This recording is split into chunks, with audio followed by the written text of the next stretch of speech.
What's up, everybody? How's it going? This is Jordan Tremaine with another book review, and today I got a new bookshelf. So isn't that cool? Look at all these new books you get to see. I know I read all these. I haven't gotten to these yet, but you know, one day. But we're talking about this book today. I got a kind of new setup, new bookshelf. Got the book on display right here. But today we're going to talk about Bernard Mandeville's Fable of the Bees. Okay, so I read this other book, which I did a review on. It's over here, actually. This book. I read this book, the Poor Charlie's Almanac, and it recommended a serious number of books. This was a great book. You can watch the review on that, you know, in the description, blah, blah, blah, blah, blah. But in that book, there was a reference to this book among other books, so get ready, because I'm reading a decent amount of recommendations from that book. But this one in particular is one of the first ones, and man, sometimes you read a book like that book, The Crowd, I read, and it just starts telling you stuff, and you're just like, whoa, the guy writing this is, you know, he's on another level.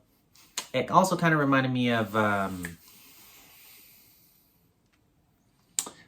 The Prince by Niccolo Machiavelli. So this, The Crowd, and The Prince, they all kind of have this feel to the book where it's like just really raw and really honest.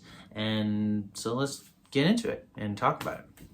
All right, so a little bit of background on the Fable of the Bees. This guy, Bernard Mandeville, he moved to England to become like a doctor, surgeon, medical dude, but he wasn't from England. And this was in the 1700s. So this was a while ago. And he learns the language. He becomes ESL, English as a second language person, gets good at the language, integrates into society, does his doctor thing, and he ends up like on a side hustle, translating some books, and it helps him with his writing and his prose and stuff. They don't really sell that much, but you know, he's out there. And then he ends up writing an original work, which is a poem called The Grumbling Hive. And The Grumbling Hive is a poem that's about bees. And it's like this hive of bees and this society, because a hive is a society. And some of the bees are, you know, not so good bees. And some of the bees are, you know, better, like, you know, upstanding bee citizens. And the bees that are more upstanding and pious are grumbling and saying, oh, if the bees in our hive could just be virtuous and honest and have integrity, our hive would be so much better. And they're complaining and going into detail about why, you know, the bees that steal are making everything go bad and all this stuff is going on. So the like God figure in the poem goes like, all right, I'm gonna give you what you wish. And all the bees become honest bees. And basically overnight, the hive collapses because now that no more bees are committing crimes, then bees aren't going to jail. So the jails become empty. The police don't have a job anymore. The jailer doesn't have a job anymore. The executioner doesn't have a job anymore. Now that all the doctors are honest, they either cure you or they don't. They don't put you on these regiments that like keep you alive but make you keep having to come back for medicine. And so a lot of people get cured or a lot of people die, and then the doctors really don't have any more work. And this happens in all these different areas of society where all the productivity and all the work goes down because a lot of that work is dependent on vice. The opposite, or the other title that Mandeville gives The Grumbling Hive is Private Vices equals Public Benefits. And the whole poem goes along with that theme. So this book is grown out of that poem, The Grumbling Hive. Bernard Mandeville writes that poem. It doesn't really get too much acclaim. It gets publicized and printed and stuff, but like 20 years or something like that goes by, and it doesn't really get that popular. But then somebody reads it or something like that and gets like really offended.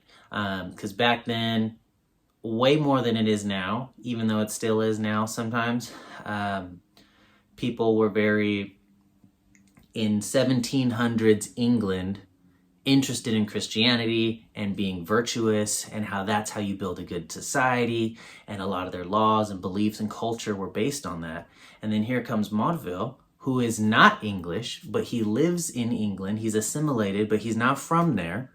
And he goes and writes this poem about bees, but it's almost obviously about England, or monarchies, or like the societies of Europe.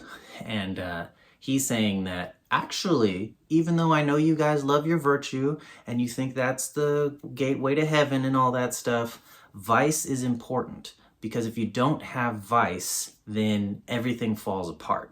If you don't have criminals, then you have no prison system. You have no police officers. The people that get hurt because of crimes goes down. And while that may seem good, so many people get employed because of all this crime to sweep it up and try to maintain it and try to catch these criminals and put them in jail and stuff like that. And those people wouldn't have a job if there weren't criminals. And so people start getting offended at the poem, The Grumbling Hive. And that poem is like 5 or 6 pages or something like that. Pretty simple, easy to read poem. You can go check it out on YouTube. Type in The Grumbling Hive or go to the link that I'm going to put in the description below. Boom. It's a good poem, and it goes over this private vices, public benefits idea. And then in real life, all these Englishmen get mad at Mandeville and about this poem.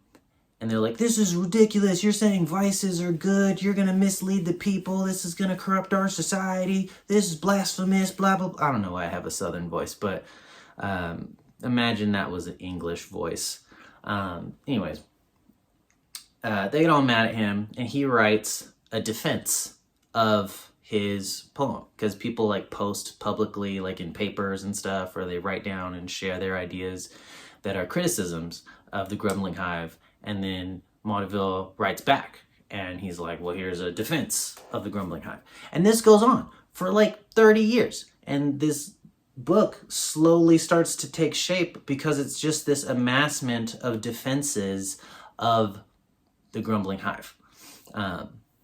And so when you read this book, it starts out with the poem, and then it starts to go into like each defense, which is really cool because the actual author chops up that poem and goes basically line by line and tells you what it really means and what his real thoughts are. And I don't know, it's cool to get that perspective from the actual creator, which I don't think is something that happens all the time. So now that we've gone over the history, which I thought was awesome because to give a little more perspective, this book spread, or these defenses and this poem spread throughout Europe, and there were actual like book burnings, and this book was banned because it was promoting vice. And so this is one of those like forbidden books. And so I thought that was a really cool piece of history. But history aside, what is the book about? We went a little bit over The Grumbling Hive, the poem, but the book's content is a lot less poetic. It's a lot more philosophical and anthropological. It's basically like, I know I said this in a poem, but I'm going to explain it to you like as clear as I can, which is not super clear because it's in 1700s English, and I don't think they invented spelling yet, because he spells words like way different depending on, I don't know what time of day it is, or if he had, you know, a cup of tea that morning or something.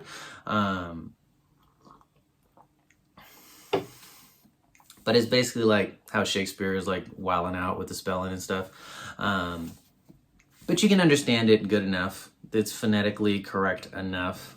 And the way he explains things, or how he thinks things really work, which is outside of what is societally acceptable or what we like to perceive as the societal norm. He's ignoring that and saying, yeah, whatever is that, what's really happening? What are you guys really thinking? Yeah, I know you're saying this, but what is real? And I could just see how, like, you're reading this book, and it's even though it's 300 years from the 1700s, it's like 2023 right now. It's to me, obvious in certain sections why certain people or why groups of people were angry at Mandeville, why they wanted to ban this book, why they burned this book, why they tried to censor him. Because a lot of stuff he's saying is not popular stuff to say. But I think it's very interesting to read, and I think it applies to today. It talks about how humans really act, which is why I compared it to The Crowd, and why, or not compared it, but like put it in that same, I'd put it on the same bookshelf if it was in the library, on the same place, whatever. Why I compared it to The Crowd and why I compared it to The Prince, because he's just saying stuff. And actually, The Wealth of Nations was like that too, where they're just like saying stuff where it's like, hey, this is how the game really works. I know people are going to try and come at you with all these frou-frou ideas and what sounds good and what sounds nice, but he's like, this is what's really going on. And the main tenet, he's giving you all these little pieces of what he thinks in order to build into this main idea of, yeah, there's good stuff and there's bad stuff, and that's great. If we were not able to have bad stuff, if we only had good stuff, we wouldn't be able to build greatness. Greatness comes from good and bad working together. If you want to have wealth, you have to have poverty. You can't only have wealth, or you can't only have poverty. Like, if you want to build a great nation, you're going to have to build vices. You can't have a great wealthy nation without like greed and avarice. You need that stuff. You need pride. You need these vices in order to propel people to do better and to aspire to greatness. And then he goes into all these examples as to why that's true.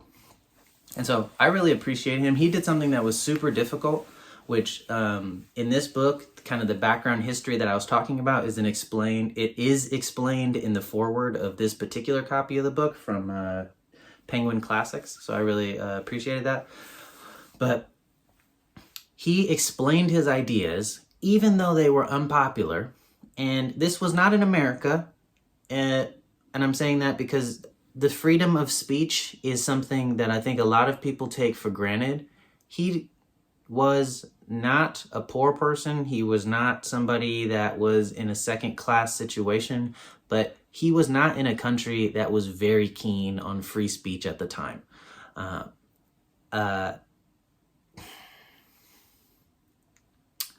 In a lot of countries, you're allowed to say whatever you want as long as it lines up with the current power structure or the current society structure.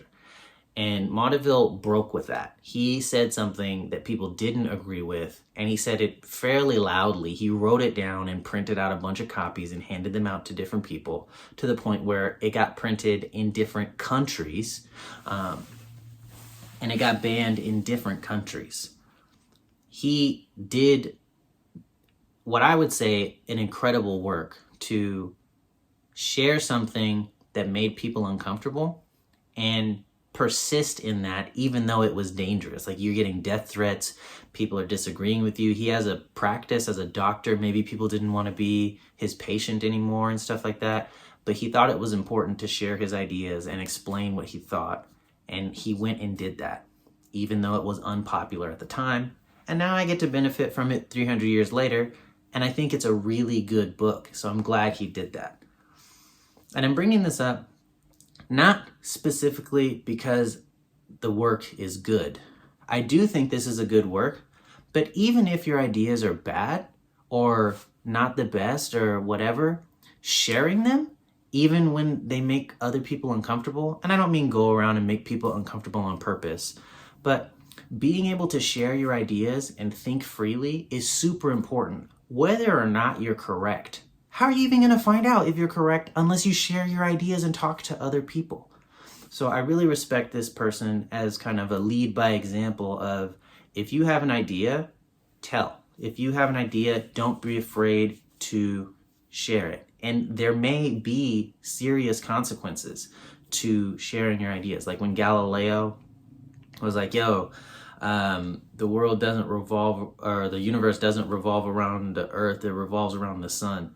They locked him up for that. That was an idea he had, and it made people uncomfortable, so that he got put on house arrest, and like he had to promise that he wouldn't say anything. They were like threatening to cut his tongue out and all this stuff. And I think they like he had his stuff published secretly or after his death or something like that. And then in like the 1990s, Galileo's like mad old. I don't know what year he's from, but he's like way old, like older than Mandeville, hundreds and hundreds of years old. And in the 1990s, the Catholic Church came out and said, you know what? I think we were wrong. I think Galileo was right. They admitted Galileo was right like hundreds and hundreds of years later, because it's difficult for people to sometimes accept different ideas, and sometimes they fight back very hard.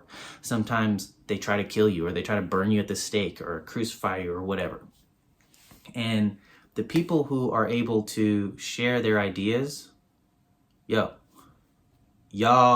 have courage, y'all have heart. Even if it's writing a book, like that takes a lot of courage, especially to write a book and sign your name on it when you know that idea is not everybody's favorite. So the book is Fable of the Bees. I thought it was excellent, and it was a page turner, even though it had no pictures, except for this picture on the front. I thought it was really good. So like all these different people, because the book's talking about society. The book is Fable of the Bees. It's talking about this idea of private vices, which means the stuff that I have in me that's a vice, maybe my greed, maybe my avarice, maybe my my anger or my hatred and stuff like that. Even though it may be a vice privately, to the public, it actually provides a benefit, because by me having vices, like if I have impatience, or if I'm very impulsive, or if I'm a spendthrift, that might be bad for me. I might spend all my money and constantly be broke and all this stuff, but that's actually good for the economy, because I put money into the economy and that money gets to circulate. And what I earn, I don't put under my mattress, I spend. And that is how economies work. So it's important that a lot of people spend. And for the public, spendthrifts, people that go around throwing money at everything and buying luxury goods and stuff, they employ people. They keep money in circulation. And by buying luxury goods and this and that, they may create a lifestyle that is like really opulent or really high level. And other people look at that and they go like, wow, I want something like that. And even though that might be greed or something like that, or pride, it inspires other people to work hard so that they may one day be able to be like that. And that might be their vice. But again, in terms of the public, when you can inspire somebody to work hard, it creates productivity, and that benefits everybody.